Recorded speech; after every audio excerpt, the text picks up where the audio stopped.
अस्सलाम वालेकुम। आज आपके साथ शेयर करूंगी बिल्कुल खस्ता नमक पारे की रेसिपी, जो कि मुंह के अंदर जाते ही घुल जाएंगे। और इसी के साथ बताऊंगी मैं खस्ता नमक पारे बनाने के कुछ टिप्स, जिसकी वजह से आपके नमक पारे बिल्कुल खस्ता हलवाइयों जैसे बनकर रेडी होंगे। बगैर स्किप किए वीडियो को एंड तक देखिए। चलिए बनाना करते हैं स्टार्ट। एक बाउल में 1 कप मैदा ले लिया है, तकरीबन 100 ग्राम मैदा है। 1 टीस्पून इसके अंदर अजवाइन डालूंगी। अजवाइन को हाथों की मदद से अच्छी तरह मसल कर डालें, जिसकी वजह से इसकी खुशबू बहुत ही अच्छी आती है। इस तरह से इसे हल्के हाथों से मसल लें। अब इसके अंदर जाएगा 2 टेबल स्पून घी। घी को मैंने हल्का सा गर्म कर लिया है। घी को हमेशा नमक पारे के लिए गर्म करके ही यूज़ करें, जिसकी वजह से नमक पारे बहुत ही खस्ता बनते हैं। यहाँ पर 1 टीस्पून मैंने नमक ले लिया है, क्योंकि ये नमक पारे है इसलिए इसमें नमक ज़्यादा जाता है। इसे मैं अच्छी तरह मिक्स करूंगी ताकि जो लम्स वगैरह है वो निकल जाए। दोनों हाथों की मदद से इसे अच्छी तरह मिक्स करना है ताकि आटा हमारा अच्छी तरह भुरभुरा हो जाए। इस तरह से करने की वजह से तमाम घी अच्छी तरह मिक्स हो जाता है और बहुत ही अच्छे नमक पारे बनकर तैयार होते हैं। तो इस स्टेप को ज़रूर फॉलो करें। यहाँ देखिए, इस तरह से इसकी एक मुट्ठी सी बन जानी चाहिए। इस तरह का हमारा आटा होना चाहिए। अगर इस तरह का आटा हो तो समझिएगा ये परफेक्ट है। तो इस तरह से एक गोला बन जाना चाहिए। अगर इस तरह से गोला नहीं बना तो समझिए घी थोड़ा सा कम है और थोड़ा सा घी और मिलाइए। लेकिन इस बात का ध्यान रखें कि घी गर्म होना चाहिए। 1 कप मैंने गुनगुना पानी ले लिया है। पानी थोड़ा थोड़ा करके ही यूज़ करना है। नमक पारे का जो डो होता है वो बहुत ही सख्त होता है, तो यहाँ पर मैंने एक सख्त सा डो तैयार कर लिया है। इसे कवर करके मैं रख दूंगी तकरीबन 15 मिनट के लिए। तो यहाँ पर इसे गूंदने के लिए मुझे तकरीबन आधा कप पानी यूज़ हुआ है।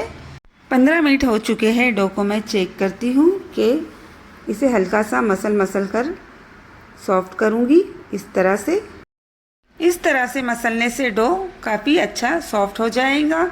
इसे बेलन की मदद से रोटी से थोड़ा सा मोटा बेलना है इस तरह से, और एक अच्छी बड़ी सी रोटी तैयार करनी है।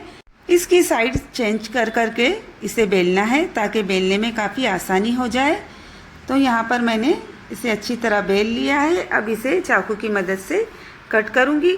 आपको जिस भी शेप के पीसेस बनाना हो आप उस शेप में कट कर सकते हैं। मैं यहाँ रेक्टेंगल शेप में इसे कट करती जाऊँगी। बहुत ही जल्दी ये बनकर तैयार होते हैं। आप इसे 15 दिन तक आराम से स्टोर करके रख सकते हैं।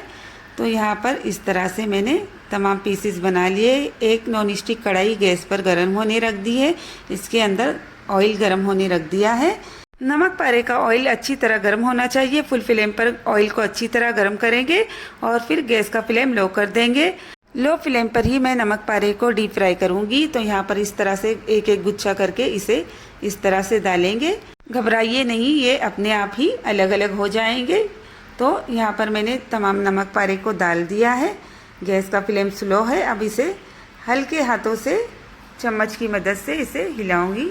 स्लो फ्लेम पर इसे फ्राई करने की वजह से अंदर और बाहर दोनों तरफ से नमक पारे अच्छी तरह फ्राई हो जाते हैं। तो देखिए, इस तरह से यहाँ पर तमाम नमक पारे अच्छी तरह अलग हो चुके हैं। इस तरह से मैं इसे पलट दूंगी अब, और दोनों साइड से इसे अच्छी तरह फ्राई करूंगी। तो यहाँ पर गोल्डन कलर आने तक इसे इस तरह से पकाना है। बस अब इस स्टेज पे इसे निकाल लूँगी मैं। इस तरह से देखिए, बहुत ही अच्छी तरह नमक पारे बनकर रेडी हुए हैं। इसे निकाल लेती हूँ मैं एक टिश्यू पेपर पर, और फिर एक सर्विंग प्लेट में आपको चेक करके भी बताती हूँ मैं। तो यहाँ पर मैंने इसे निकाल लिया है एक सर्विंग प्लेट में। देखिए, बहुत ही अच्छा कलर आ चुका है इसका। और इस तरह से इसे तोड़ के भी बताती हूँ। तो यहाँ पर देखिए कितने सॉफ्ट से बने हैं ये, और मुंह में जाते ही ये घुल जाएंगे। इस तरह से इस टिप्स को फॉलो करते हुए आप नमक पारे बनाएं। आपके नमक पारे कभी ख़राब नहीं होंगे। मिलते हैं फिर नेक्स्ट रेसिपी।